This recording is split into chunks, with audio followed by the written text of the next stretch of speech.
제가 최근에는 드라마를 잘 안 보는데요. 예전에는 드라마를 많이 봤었어요. 네, 예전에는 그런 드라마가 좀 많았던 것 같아요. 예, 다른 나라에서 찍고 다른 나라를 배경으로 해서 진행되는 드라마가 종종 있었던 것 같습니다. 그런 드라마는 보통 처음에는 우리나라에서 시작하다가 이제 어느 장면이 되면 이제 외국으로 이동하거나 아니면 반대로 외국에서 드라마가 시작됐다가 결론은 우리나라에서 끝나는 뭐 그런 드라마가 예전에는 참 많았던 것 같습니다. 우리가 계속 읽어가고 있는 이 사도행전도요. 처음에는 사도행전의 배경이 예루살렘에서 시작됩니다. 예루살렘에서 그 이야기가 시작되었고 그리고 예수님도 예루살렘에서 죽으셨습니다. 그리고 성령이 임한 곳도 예루살렘이었고 교회가 가장 처음 생긴 것도 예루살렘이었습니다. 사도행전 처음은 그 예루살렘 교회가 어떻게 생겨났는지 그리고 그 예루살렘 교회가 어떻게 성장해 갔는지를 얘기하고 있다면 이제 점점 오늘 본문을 기점으로 예루살렘에서 다른 나라로 이 배경이 이동하고 있고 그리고 이 다른 나라로 배경이 이동하고 있을 때 이제 주인공처럼 등장하는 사람 두 사람이 오늘 본문에 나옵니다. 바로 바울과 바나바라는 사람입니다. 31절에 오늘 같이 읽은 31절 말씀 보면요. 이렇게 얘기하고 있어요. 그리하여 온 유대와 갈릴리와 사마리아 교회가 평안하여 든든히 서가고 주를 경외함과 성령의 위로로 진행하여 수가 더 많아지니라. 이렇게 말씀합니다. 여러분 이 말씀 보면서 혹시 뭔가 좀 달라졌다는 걸 느끼지 않으세요?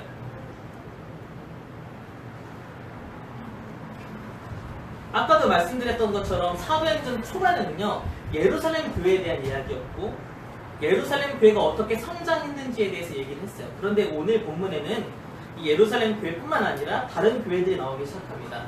유대교회, 갈릴리 교회, 그리고 사마리아 교회 이 교회가 나오고 이 교회가 평안히 섰고 든든하게 섰고 예루살렘 교회처럼 수가 점점 늘어났다라고 기록하고 있어요. 뭔가 배경이 조금씩 바뀌고 있는 게 느껴지시죠? 사도행전 1장 8절은 잘 아시죠? 어떻게 얘기하는지. 오직 성령이 너에게 임하시면 너희가 권능을 받고 예루살렘과 온 유대와 사마리아와 땅끝까지 이르러 내 증인이 되리라. 예루살렘에 있던 사람들이 예수님을 믿어서 예루살렘 교회가 만들어졌습니다. 유대에 있던 사람들이 예수님을 믿어서 유대의 교회가 만들어졌습니다. 사마리아에 있던 사람들이 예수님을 믿어서 사마리아 교회도 생겼습니다. 그럼 이제 어디만 남았나요? 이제 땅끝만 남았습니다. 앞으로 사도행전은 땅끝까지 예수님이 전해지고 땅끝까지 살던 사람들이 예수님을 믿게 되고 그래서 땅끝까지 교회가 세워지는 과정에 대해서 우리가 앞으로 보게 될 겁니다. 그래서 앞으로는 안디옥 교회, 또 데살로니가, 그리고 고린도, 에베소 뭐 이런 여러 가지 교회들이 나오고 그 교회들이 생겨나고 땅끝까지 복음을 전하는데 가장 앞장섰던 두 사람 바로 바울과 바나바에 대해서 오늘 얘기를 해보려고 합니다. 과연 바울과 바나바를 통해서 우리는 뭐 어떤 것을 배울 수 있는지를 함께 말씀을 전하려고 하고 또 한편으로는 우리가 바울과 같다면 바나바와 같다면 우리 또한 교회를 든든히 세울 수 있고 우리 또한 복음의 능력을 담대하게 전할 수 있겠다라는 소망이 생겨나는 시간이 됐으면 좋겠습니다. 먼저 바울에 대해서 얘기를 해보려고 하는데 오늘 본문은 비록 다 사울이라고 얘기하지만 저는 좀 듣기 편하시게 그냥 바울이라고 통일해서 얘기하겠습니다. 바울이라는 사람은 잘 아시다시피 예수님을 전하려고 했던 사람들을 죽이려 한 사람이었습니다. 예수님을 전하는 사람이 죽어 마땅하다라고 생각했던 사람이 이제는 자기가 예수님을 전하고 있습니다. 예수님을 전하는 사람을 다 잡으려고 했던 사람이 자기가 앞장서서 이제는 예수님을 전하고 있습니다. 누구보다도 더 앞장서서 예수님을 믿는 사람들, 그 제자들을 잡으려 했던 사람이 바울이었고 가장 앞장서서 대제사장에게 찾아가서 그 권한을 받은 다음에 가장 빨리 그리고 가장 많이 사는 다메섹으로 가서 예수님의 제자들을 잡으려 했던 사람이 바울이었습니다. 한마디로 제자들 그리고 초대교회가 가장 두려워했던 사람이 바로 바울이었는데 그런 바울이 지금 예수님을 전하고 있는 겁니다. 사람들이 어떻게 느꼈을까요? 굉장히 황당하기도 하고 당황스럽고 또 두렵기도 하면서도 되게 신기하다, 놀랍다라는 반응이 여러 가지 반응이 감의 세계는 가득했을 겁니다. 예전에 이런 일이 있었어요. 제가 저번에도 한번 얘기했지만 고등학교 1학년 때 영어 선생님이 별명이 작살이었어요. 걸리면 작살난다고 해서 작살이었는데 이 선생님이 매주 영어 단어 시험을 1000개씩 봤어요. 그리고 이 1000개씩 봐서 틀린 개수대로 때렸습니다. 200대를 맞는 날도 300대를 맞는 날도 있었는데 이 100대당 한 대씩 그 감면해주는 매가 있었어요. 이거는 한 대 맞으면 100대짜리 매가 있었어요. 근데 이렇게 두꺼운 곡괭이 자루로 맞아서 굉장히 그 선생님을 모두가 다 두려워했고 고등학교 학생이면 사실 혈기왕성하잖아요. 근데 그 선생님 앞에서는 꼼짝을 못했습니다. 그런데 정말 신기하게 이 선생님이 어느 날 갑자기 앞으로는 영어 단어 시험을 안 보겠다고 그리고 때리지도 않겠다라고 그렇게 얘기를 하는 거예요. 실제로 그러셨습니다. 이게 진짜 맞는 말인지 정말 믿을 수 있는 건지 돌변하는 건 아닌지 당황스럽기도 하고 황당하기도 하면서도 놀랍기도 하고 한번 믿어볼 만도 하는 이런 감정이 아마 밤의 세계에 있던 사람들 그 바울을 보던 사람들이 느꼈을 감정이었을 것 같습니다. 그런데 바울이 이렇게 변하고 예수님을 전하면서 가장 큰 위기가 찾아온 사람이 있었어요. 그 사람은 바로 대제사장이었습니다. 바울이 가장 열정적이고 가장 믿을만하고 가장 이 일을 잘할 것 같아서 공문을 줬고 다 잡아오라고 시켰는데 그 사람이 이제 예수님을 믿어버린 거예요. 이 대제사장 입장에서 황당하고 어떻게 보면 가장 믿음직했던 사람이 이제는 가장 먼저 제거해야 될 대상이 되어버렸습니다. 그래서 오늘 본문 23절에 보면 이렇게 기록합니다. 유대인들이 사울 죽이기를 공모하더라. 바울은 다메섹으로 가는 길에서 예수님을 믿었습니다. 그래서 갈라디아서에서 보면요, 바울이 이제 다메섹에 있다가 잠깐 아라비아로 갔다가 다시 돌아오고 다메섹에서 3년 동안 열심히 복음을 전했습니다. 그러다가 이제 죽을 위기가 처해지자 예루살렘으로 도망가는 그런 내용이 오늘 나오잖아요.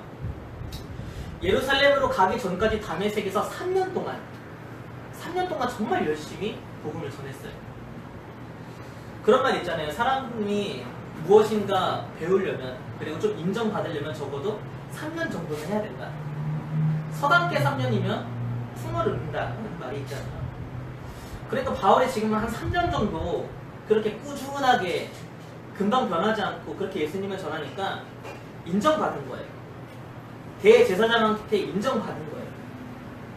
어떤 인정을 받았냐면 바울은 누구보다 열심히 예수님을 전하고 누구보다 열심히 예수님을 따르는 사람이고 그래서 우리에게 가장 위험한 인물이다.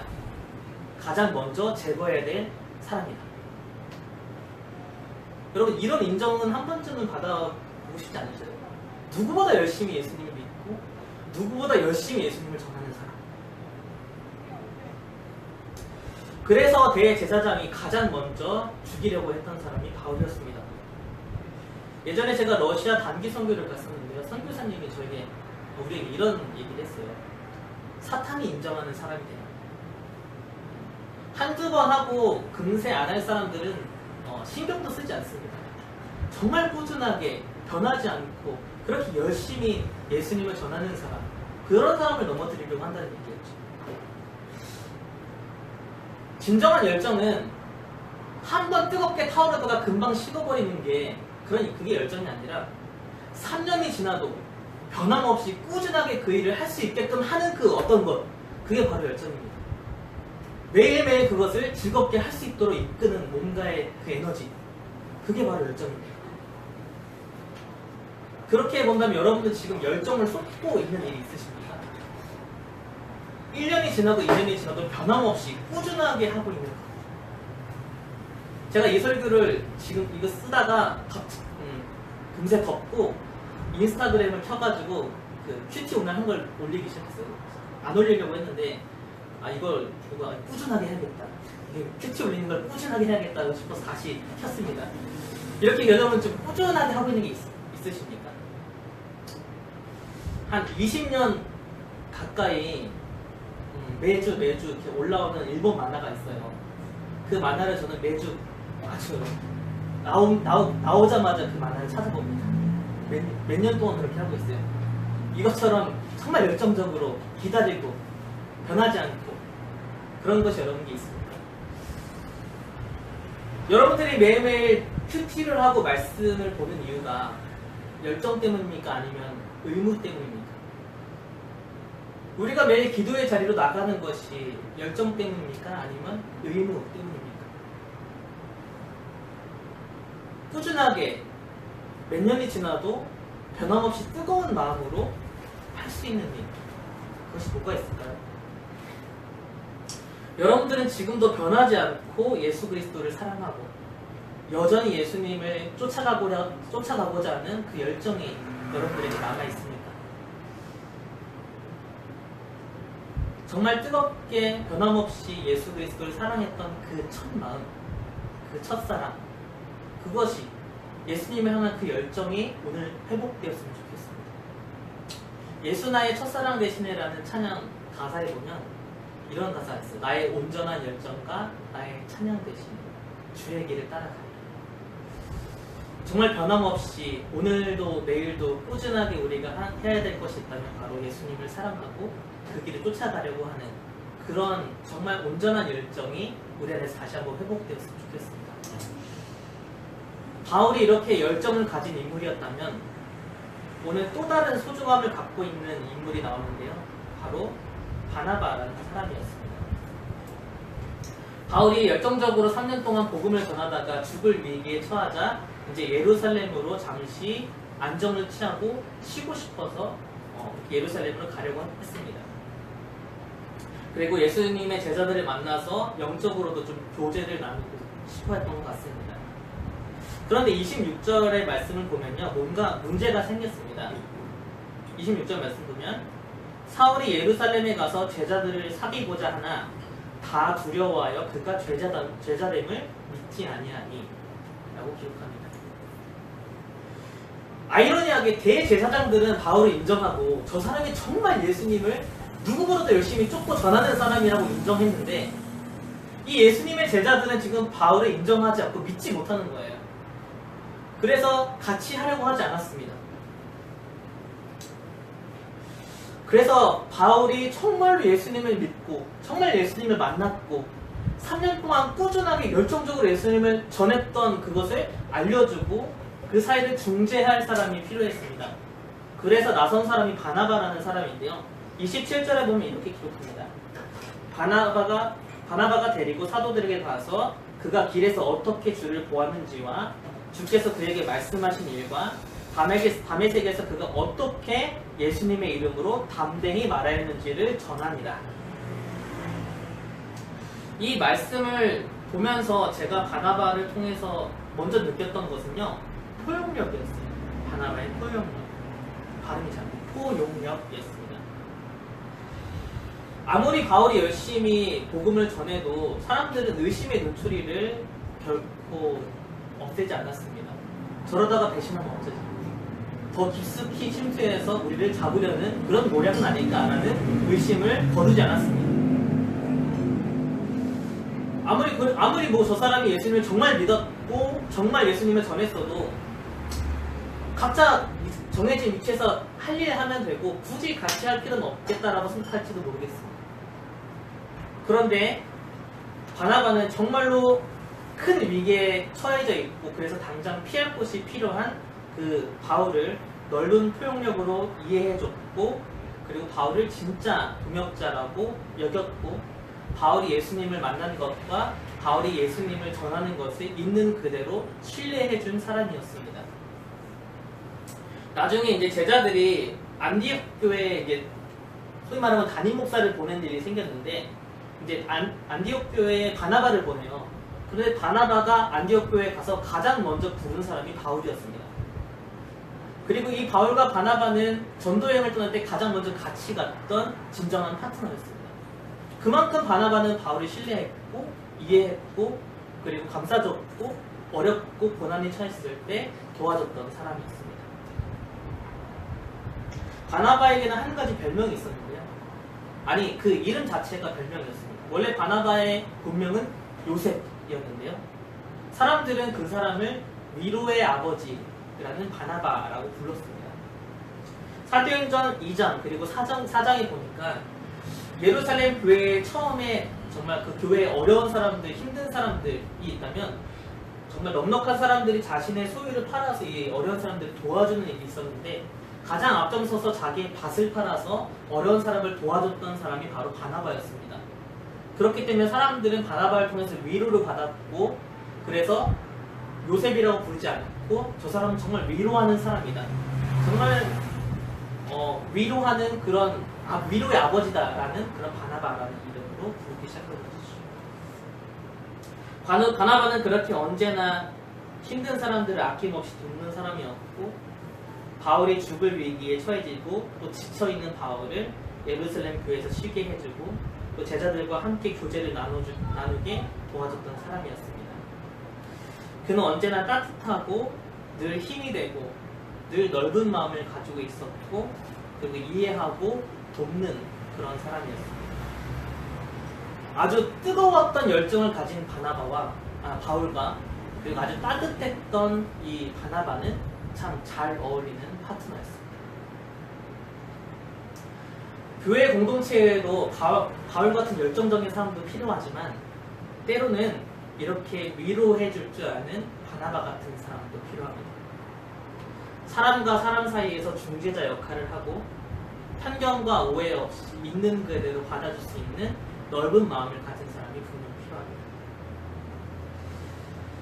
예수님의 제자들이 분명 성령을 받았고 그리고 열심히 복음을 전했지만 이들은 유대인이라는 한계 때문에 결코 할 수 없었던 일이 한 가지 있었습니다. 바로 이방인에게 복음을 전하는 일을 할 수 없었습니다. 최초로 이방인에게 복음을 전한 곳은 안디옥 교회였어요. 안디옥 교회에서 처음으로 이방인에게 복음을 전하고 이 이방인도 예수님을 믿어서 이제 교회 안에서 처음으로 이방인들과 유대인들이 같이 생활을 하게 되는 거예요. 이 안디옥 교회에 이제 담임 목사를 파송해야 되는데 여러분들은 어떤 사람을 파송하겠습니까? 트러블 메이커를 파송하겠습니까? 아니면 포용력 없는 사람을 파송하겠습니까? 편견을 갖고 있는 사람을 파송하시겠습니까? 예루살렘 교회에서는 넓은 마음과 포용력을 가진 바나바를 파송했습니다. 바울과 같은 사람, 열정적인 사람은 아니고 그리고 베드로와 같이 리더십이 있는 사람은 아니지만 자기 자신이 누군가를 위로할 수 있는 따뜻한 마음을 가졌고 넓은 마음을 가졌다면 여러분들도 주님의 일을 위해서 꼭 필요한 사람입니다. 편견과 한계를 뛰어넘을 수 있게끔 하는 사람입니다. 정말 힘들고 지친 사람을 위로해 줄 수 있는 사람이 바로 여러분입니다. 그리고 아주 열정적인 것을 구하기도 하지만 때로는 더 넓은 마음으로 지치고 힘든 사람, 상한 사람을 이해해 줄 줄 알고 편견과 오해를 뛰어넘게끔 하는 그런 넓은 마음, 그런 바나바 같은 영성도 구하는 우리들이 되었으면 좋겠습니다. 마지막으로 바울의 이야기를 한 번 더 하고 마치려고 하는데요. 바울이 예루살렘에서 머물었던 기간은 15일밖에 되지 않았습니다. 그 15일 동안 복음을 열심히 전하다가 똑같이 죽을 위기에 처해졌습니다. 그래서 예루살렘 교회에서는 이 바울을 자신의 고향 다소로 보내기를 결정합니다.